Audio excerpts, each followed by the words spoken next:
Осы конституцияға байланысты, референдумға байланысты соңғы бейне жазбам болсын. Менде мынандай өзімде бір сұрақ туындады.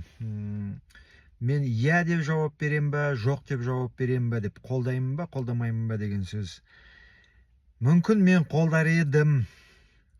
Бұл жеке мен ойым.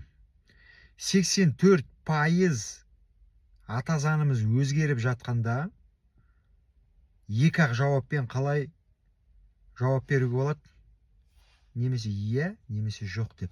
84% өзгеріп жатқанда. Өйткені баптар бар, иә, мен келісетін. Оған иә деп жауап бере аламын. Келіспейтін де көп ішінде. Оған жоқ деп жауап берем. Бірақ референдумға барғанда қалай жауап беруім керек мен? Өйткені ол 1-2 сұрақ қана емес. Ол жерде 84%, 16% жетпейді әр жағында 100%-ға. Қалай жауап беруім керек? Сіздерді сондай сұрақ мазаламай ма? Қазір енді болайын деп жатқан референдумда осының бәрін ойлап кіргізіп жатқан.